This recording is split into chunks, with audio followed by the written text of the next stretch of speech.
Hello, students. Now, this is also one short story. The name is The Selfish Giant. के जो writer हैं वो हैं हमारे very famous writer Oscar Wilde. ठीक है। ये स्टोरी कहाँ से शुरू होती है? ये वहां से शुरू होती है कि कुछ छोटे छोटे बच्चे हैं, जैसा कि आपको पिक्चर में दिख रहा है। वो लोग एक गार्डन में खेला करते थे। ठीक है।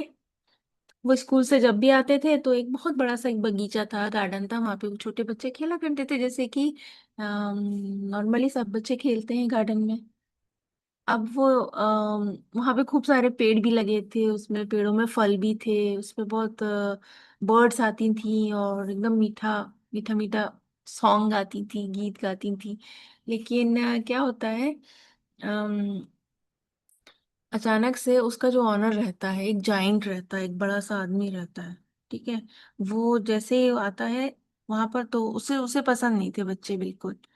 ठीक है। तो वो आता है तो वो बच्चों को वहां से भगा देता है, बोलता है ये मेरी प्रॉपर्टी है, खबरदार जो यहाँ पर आए। इस तरीके से बच्चे बहुत सैड हो जाते हैं और वहां से भाग जाते हैं। तो जैसे ही बच्चे वहां से जाते हैं तो क्या होता है, सीजन चेंज हो जाता है, मौसम भी बदल जाता है। ठीक है।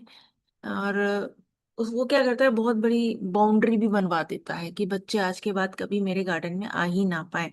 नोटिस बोर्ड भी लगा देता है वहां पर एक ना, कि चिल्ड्रन आर नॉट अलाउड, और इस तरीके से कोई आया तो मैं एक्शन लूंगा उनके खिलाफ। तो बच्चे बहुत उदास हो जाते हैं, सैड हो जाते हैं, उनके पास अब खेलने की कोई जगह ही नहीं थी। तो क्या करते हैं, वो ऊंची ऊंची दीवारों पे वहां घूम रहे होते हैं, वहां से झांक के देख रहे होते हैं कि उन्हें बगीचे की याद आ रही थी। अब क्या होता है, बसंत का मौसम आ जाता है, स्प्रिंग आ तो जाता है, लेकिन वो जो जाइंट का जो गार्डन है ना, उसके अंदर तक नहीं आ पाता है। क्यों? क्योंकि उसने तो बाउंड्री वॉल लगा दी थी सारी। पेड़ भी उदास हो जाते हैं, चिड़िया आना बंद कर देती हैं वहां पर, और वहां पे सब उल्टे उल्टे सीजन आना शुरू हो जाते हैं। तो एक लड़का था उसमें से, विशाल नाम का।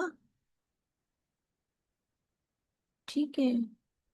और वहां पे वो ये देखता है, एक्चुअली ये जो जाइंट है इसका नाम बच्चों विशाल है। ठीक है।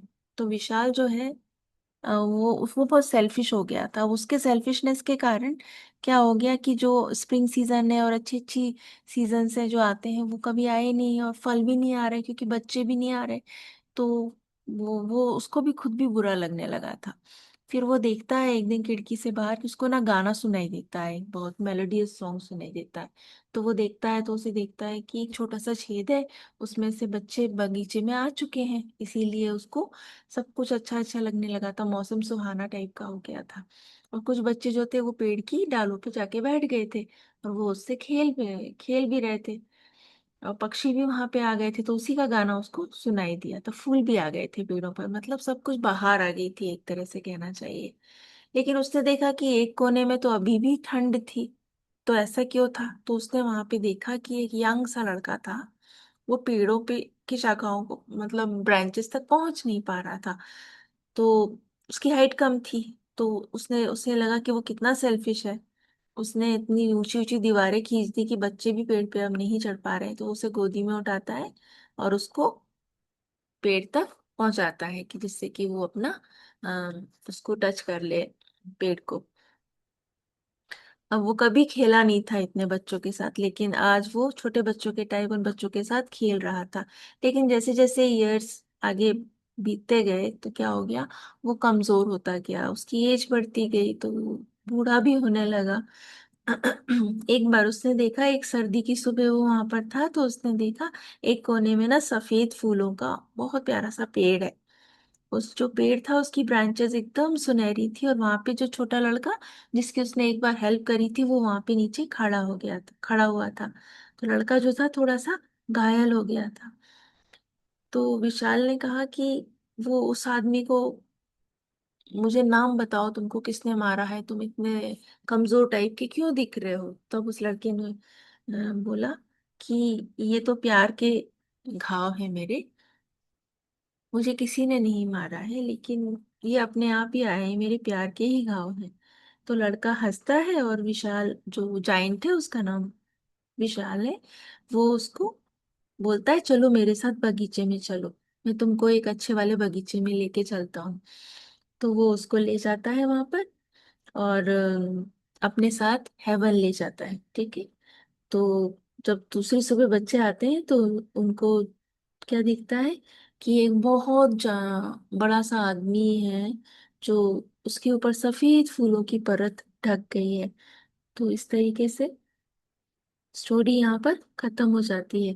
तो इसमें ये बताया गया है कि भले ही जायंट इतना सेल्फिश था, लेकिन इतना भी सेल्फिश वो नहीं था। बाद में उसका मन दिल बदल जाता है, तो भगवान उसको स्वर्ग में अपने साथ लेकर जाते हैं, वो हेवन में जाता है। यहाँ पे जाके स्टोरी कंप्लीट होती है।